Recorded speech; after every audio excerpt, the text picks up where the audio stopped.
I deal with all of the hate, everything that you can imagine. Digital hate, harassment, and violence hurt so many women, girls, and two-spirit, trans, and non-binary people.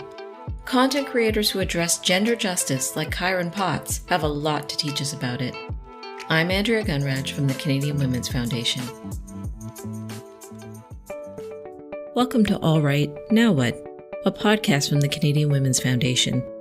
We put an intersectional feminist lens on stories that make you wonder, why is this still happening? We explore systemic roots and strategies for change that will move us closer to the goal of gender justice. The work of the Canadian Women's Foundation and our partners takes place on traditional First Nations, Métis, and Inuit territories.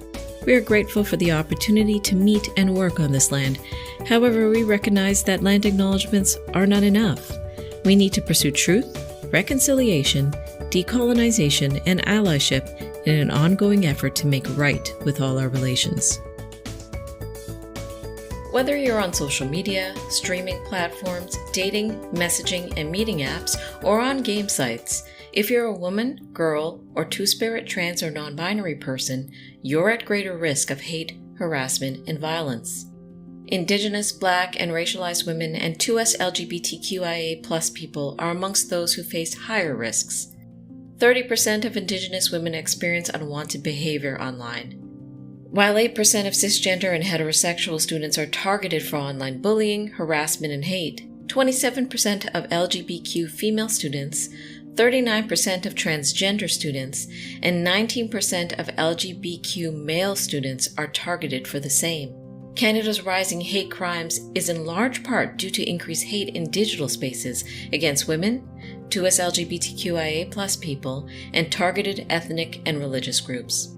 Over coming months, we're delving into this with leading experts and content creators, releasing in-depth episodes every single week. We talk about the problem and what we can do to change it. We offer practical tips to help you in your digital life, and we talk about what it means to take back the tech for all of us.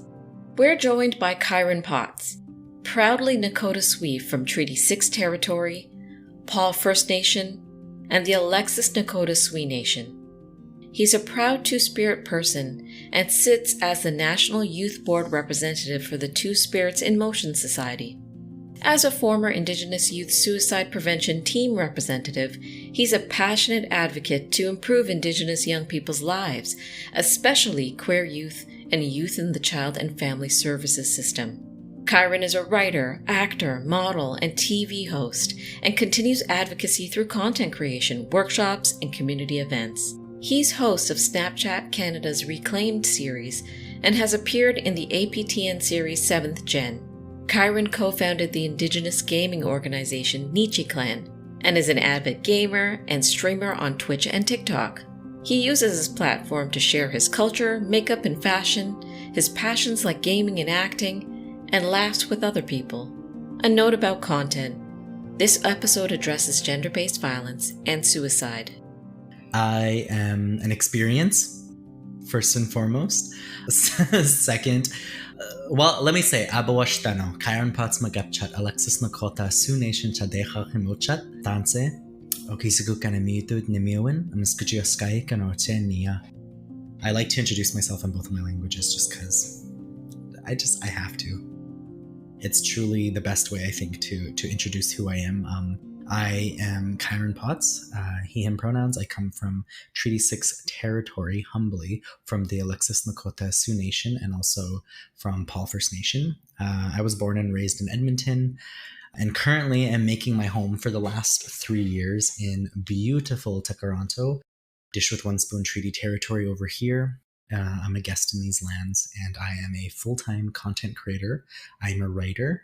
I am a TV host, a model, and a Twitch streamer, a live streamer for video games. I kind of do it all. I'm a youth advocate, social worker as well.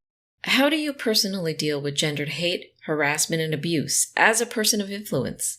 I deal with all of the hate, everything that you can imagine.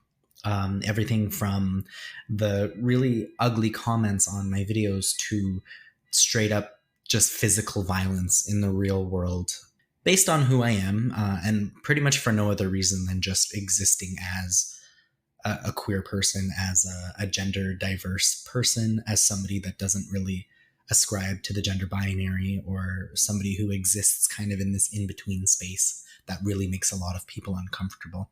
So yeah, I deal with it on a near day-to-day, not even near, an absolutely day-to-day basis. In fact, it was a great opportunity to talk about what happened yesterday. I had this man who has just been bombarding my videos with just the most hate speech, the just vitriol, just venom. Left me probably 20 different comments telling me, everything from, I'm gonna burn in hell, and my ancestors are embarrassed of me, and I don't speak for all Native people. Granted, this was a cisgender heterosexual Native man, older, who works in the community. And it's really important to bring this up because it goes to show you that like violence and hatred and harm doesn't just come from people outside of our communities. It comes from our own people all the time. And it's this lateral violence is happening so often from people that you're not expecting it from. And I think that that's when it starts to hurt a little bit more, is when it comes from people who you're not used to defending yourself from, people that you think understand you and that you think are your community. At a certain point, you have to block them and delete them and do all those things necessary. Here's one thing about me, though, and not everybody agrees with this, and that's totally fine, but I'm a double Gemini 2-spirit troublemaker for the longest time, since I was 4 years old and was even old enough to be able to like choose how I dress and what I want to do. I have been this person, the cool hair and the jewelry and the makeup and the clothes and the da-da-da. Never once have I ever not been that person. And so you can imagine, growing up, there was a lot of bullying, and I am no stranger to defending myself against the harshness of the world. I learned that right out the womb. You know what I mean? So now that I'm 30 and I'm not a child anymore, I'm so healed in so many areas of my life when it comes to my identity. I no longer feel the need to just get by. I'm not trying to just survive anymore. I'm at a place where I'm so secure in my identity that I'm trying to create space. It's not about me just getting by day to day and looking out for number one. It's about me realizing I'm totally secure in who I am, and none of these comments are hurting me. Now I'm looking out for the younger generation. I'm looking out for my nieces and my nephews. I'm looking out for the people who don't have the same level of spiritual fortitude and protection and barriers and supports in place. When I have hard days, I have 6 people off the top of my head who I can go to, that I do go to constantly, to help me with this level of violence that I receive. And I regulate all of it by leaning on people that support me. And there are so many young people who don't have that. That's where my head is at. But to answer the question, I respond sometimes with the same energy. And whether that's right or wrong, it just happens. And I want to talk about it because it's a real thing that happens. It's the truth, and it's human. Nobody gets to tell me how I get to respond to people telling me to die. Nobody gets to police my responses to extreme violence, hatred, for nothing else than me just existing. We're all on this rock together, floating through space. I'm just trying to breathe, eat, and have fun in the meantime, and be myself.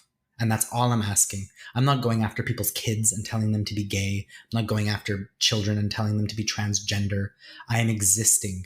That's all I'm doing. I'm existing in a place where there's not a lot of room for me. If that is enough for me to be the target of so much hatred, then I'm sorry, but I'm not the kind of person to take it lying down a lot. I do have the time every once in a while in my day to give people a little taste of their own medicine. And I'm not talking about just arguing with them online. I'm calling people's jobs sometimes.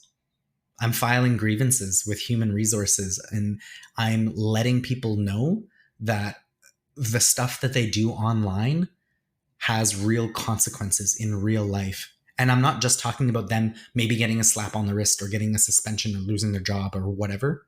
I'm talking about their comments will kill somebody.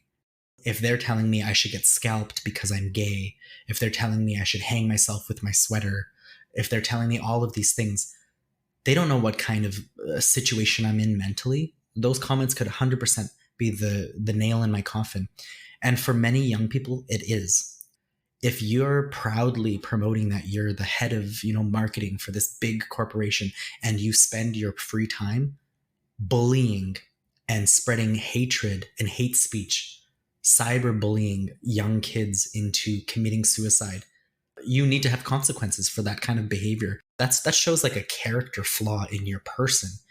So in any space that you go in, no one is going to be safe, whether it's in your job or whether it's on the sidewalk or whatever. And so I'm gonna take it a step further, and I'm going to call it out and let them know, hey, this has to stop. What you're doing is not okay. And then I call in the allies. I call in the non-queer people who work with them, who are like, they also agree, hey, this isn't okay.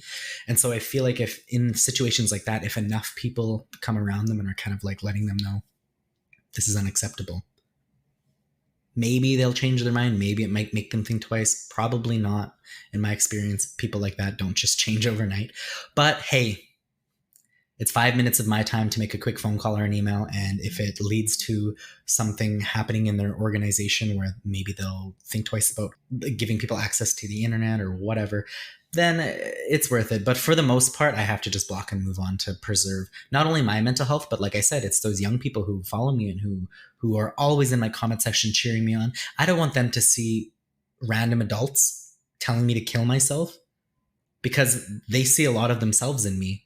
If they're reading those comments and seeing that a lot of people are, hating on me or whatever, calling for my downfall, that's going to harm them. And it's not going to harm me. It's going to harm them babies. So that's what I'm always thinking about, is them kids. I want to circle back to the issue of lateral violence you spoke to. I don't think we talk about this nearly enough when we talk about issues of digital abuse. Can you share what that means to you and how you see it in your experiences? Lateral violence happens when there are a group of marginalized, oppressed people. They're so beaten down and brainwashed and hurt that they no longer remember who's hurting them, and they stop trying to fight the enemy above them, and they start looking side to side and hurting the people next to them. And it's just collateral damage. That's inherently what colonization and what the structure of colonization has really done to so many people around the world, so many Indigenous people around the world. But speaking specifically to my community in North America, and specifically in even in my nation in Treaty 6 territory, growing up there my whole life and seeing firsthand, walking through these communities as somebody who looks, sounds, and moves like I do, I was at the forefront of so much of the symptoms of colonization that manifested into extreme lateral violence in so many different ways. A lot of it comes from misogyny, patriarchy, toxic masculinity. Really, truly, it comes from a place of the church and of Western ideals of what it means to be a man, what it means to be a woman, what gender is, what sex is, what it isn't, and what it can't be. These beliefs from the Catholic Church and from white supremacy that have been literally forced into our communities via a vehicle of genocide and murder and of raping and of pillaging and of all of these things. What it has done to our beliefs has completely changed it. And colonization is such a structure and not just a singular event that now it's so deep rooted into our people. And it went after a lot of our men. So many of our men have subscribed to this idea of what it means to be a man at the expense of women and gender diverse people. I don't think that many of them understand that they can still be warriors. They can still be powerful and brave and strong, and that they don't need to step on the heads of women and of gender diverse people in order to raise themselves up to feel that sense of identity. You need to look no further than all of the teachings we have about our women and about our two-spirit people and our queer, gender diverse relatives in history, and look at the teachings that they have there about so many different nations and tribes and communities who celebrated women as leaders. Many women were chiefs, celebrating two-spirit people as healers and mediators and of child rearers and of really important ceremonial people in the community. Where did that all go? It died with many of their identity and their self-love. I don't blame them. I don't blame, for example, Native men for the harm that they've perpetrated against not only just myself and other Indigenous queer people, but to women as well. I see it all the time in our communities. In fact, it's become a meme. Where it comes from is these men see somebody like me living my entire truth, living in my power, and in living free of shackles of expectation of what I need to be. And they look at me and it's a direct attack on them because they don't love themselves and they're not honest with themselves. And they live every single day wasting and utilizing energy on what they think they have to be.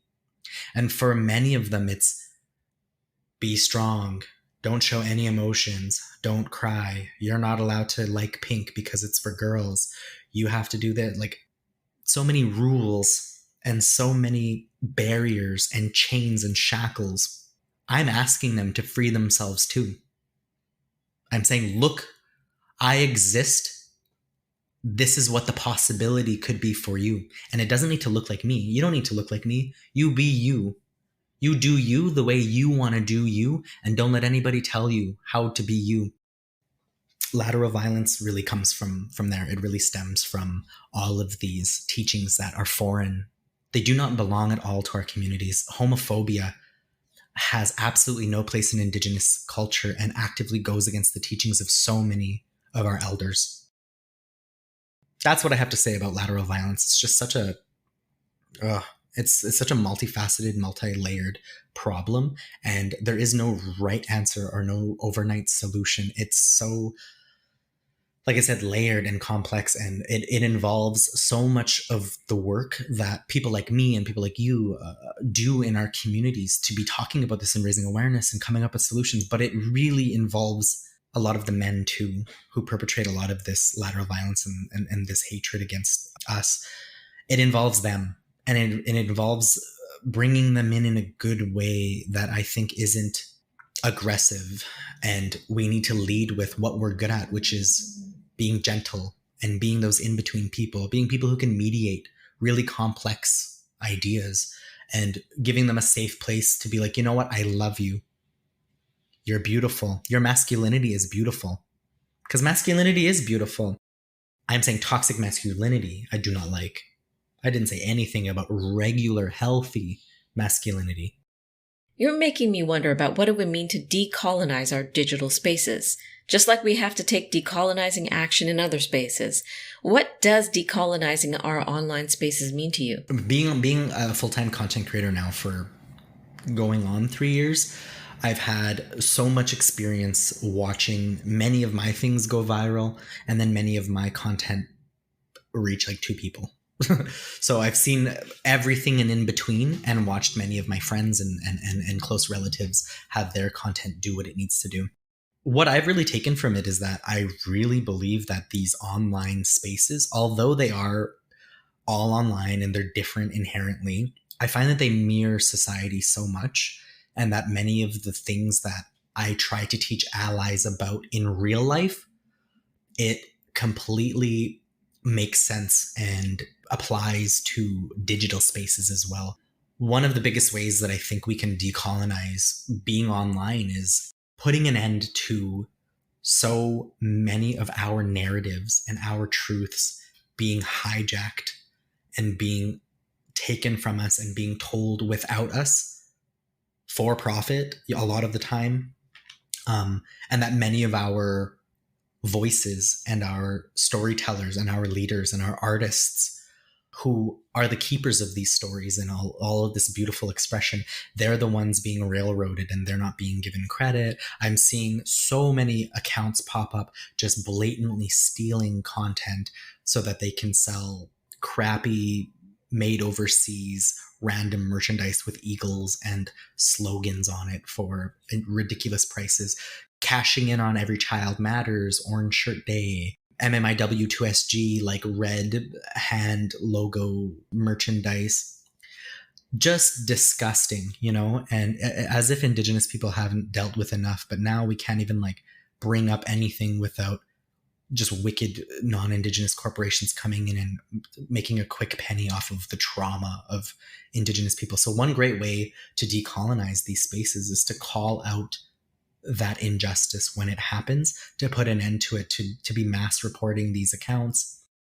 I love when allies who are non-Indigenous create posts of their own, taking what they've learned from creators like myself.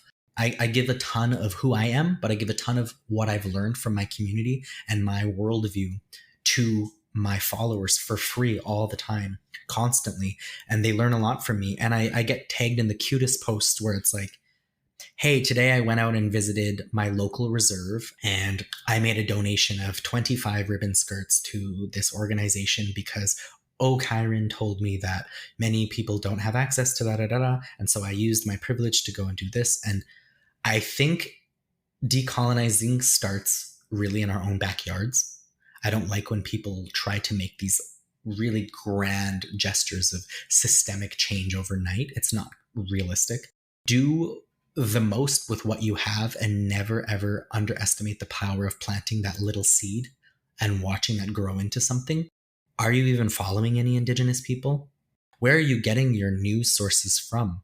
Whose voices are you prioritizing and uplifting?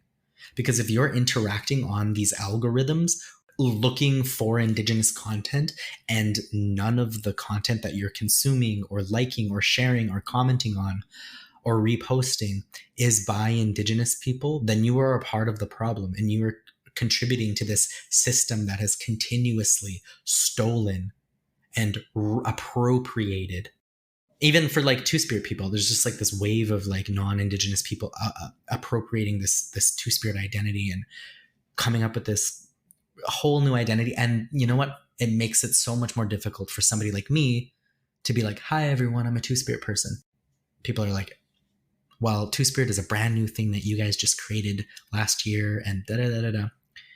It's because that term is being railroaded and taken from us and they're running off with it and doing whatever they want with it. And so I always tell people, if we're going to decolonize, let's center, create space, and hold space for women, for femme people, for queer identifying people.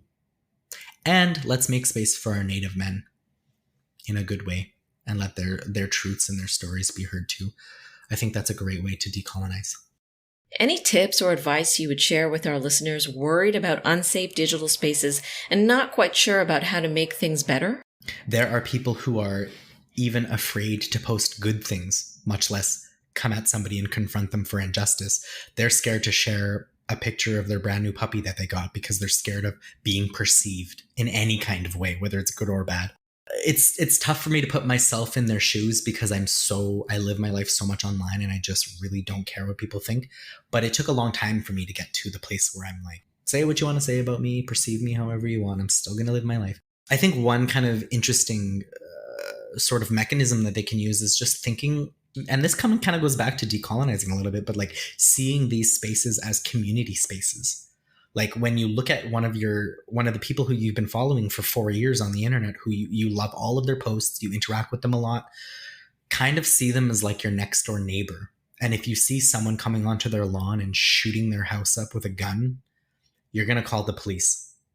You're going to want to help them. You don't need to go out there and tackle the gunman. Your courage could be hiding in your room, making a phone call to the police or whoever to try to get this person to stop. Whether you whisper or whether you yell, speaking up against these kinds of things doesn't need to be always a massive, courageous event. And think about some ways that you can help, even little things like reporting comments. Those do help. People don't think that they do, but there are systems in place where like certain keywords can get deleted if they're hate messages. And now even like apps like Instagram and Facebook, they give you a notification when your report has led to some type of action against that account that's being, really awful. It kind of reminds me of this story that I learned from an elder, and it's such a cute story. Basically, there was this forest fire. It was raging and burning, and everyone's homes were lighting up in flames, and all the animals were running out of the forest, frantically trying to escape these flames. All of them finally made it to the end of the forest, and they went out into the clearing and turned around and watched their home just burning, and they felt so helpless. And as they're all running out, they see a little hummingbird, a little tiny hummingbird come flying the opposite direction, flying right into the flames. And they're wondering, like, what are you doing? You're going to get killed. The hummingbird stops right at the edge of the fire and spits the tiniest little water out of her beak. And they go, what are you doing? And she goes, well, I don't know about you guys, but this is what I can do, and I'm doing it. She can only carry so much water, but that's what she can do. That's the capacity that she's showing up with, and she's making a difference in the way that she can. And that's totally how I feel about, people who are online in these communities. It's like, you don't need to be everything. Your support can be whatever you can do, and that's important, and it's worth it, and it's valid. Any other tips you would share with people at high risk of harm in digital spaces from your perspective as a content creator? The biggest thing that I try to tell people is recognize that when you wake up in the morning, people aren't going to like you. They're going to hate you. There's absolutely nothing you can do about it. That frees you from so many expectations of yourself right off the bat. The second thing I tell people is to take so many breaks. Even somebody like me who makes a living online, I try to tell my friends, they're like, they're constantly on their phone too, and they're like, how can I do more? How can I do more? I'm like, you need to recognize you have a 9-to-5 job. You need to dedicate your life to your career and to taking care of yourself. I am online all the time because this is literally my 9-to-5 job. We're not online in the same way. So don't expect yourself to be doing internet and doing social media the same way that all of these influencers that you follow are doing the internet. The difference is they're making a living doing it. It's not your job. You use it for the ways that empower you. Connect with people, learn art, make yourself laugh, make yourself cry, give yourself support, like all of the things that you want to use social media for, connecting with your friends, planning things, whatever. Do that and enjoy it, and make sure that you're enjoying your time on social media. And when it starts becoming a lot and it starts being hurtful and you start logging in and your stomach drops and you feel sad and you feel angry and you're feeling all these frustrations and this general body chaos just from looking at your phone and interacting with social media, it's time to just stop interacting with social media. You have so much power to just not engage. No one's holding a gun to your head to go and read all of these awful, awful headlines. We exist in this age now where young people have been exposed so much to so much tragedy and heartbreak at any given moment, more than any other generation in the entire history of the world. We never have had this much access to tragedy, to all of the terrible things that are happening in the world. So imagine our brain chemistry, how much it's changed as young people, being able to at a finger's touch know about 6 million people dying on the other side of the world. This is just so overwhelming sometimes. My phone will die on a trip and I have no charger anywhere. We're kind of out in the bush and I'm supposed to be filming content. After like 2 hours of not having my phone even turn on, I realize I'm like, that was a really good 2 hours. How de-stressed and relieved I felt. I'm like, damn, I got to do this more often. I need to turn off my phone time, The world is still going to exist. When you turn social media back on, guess what? Nothing's going to change. It's going to be the same thing that it was last month and the month before and the month before. You may feel like you're missing out on stuff, but you're really not. And it's not worth going into a spiral. Let's just take it a step by step. And like I said, start in your own backyard. We're doing the most that we can with what we got, and it's okay to turn it off and take breaks. And also just honestly surround yourself with good people. You are who you surround yourself with. If you know that you don't like somebody and you follow them, just unfollow them. It's not even more complex than that. If you're scared that you unfollowing them is going to make that person dislike you or cause confrontation, that's not a really good relationship anyway. Let's start being more honest with who we keep in our safe spaces. All right, now what? Check out Kairyn Potts on Instagram, TikTok, Snapchat, Twitch, and more at @OKairyn. Get the facts on gender digital hate, harassment, and abuse by visiting our fact page on CanadianWomen.org. While you're there, read about our new Feminist Creator Prize to uplift feminist digital creators advocating for gender justice, safety, and freedom from harm. Did this episode help you? Did you learn anything new? We want to know. Please visit this episode's show note to fill out our brief listener survey. You'll be entered to win a special prize pack. This series of podcast episodes has been made possible in part by the Government of Canada. Please listen, subscribe, rate, and review this podcast. If you appreciate this content, please consider becoming a monthly donor to the Canadian Women's Foundation. People like you will make the goal of gender justice a reality. Visit CanadianWomen.org to give today, and thank you for your tireless support.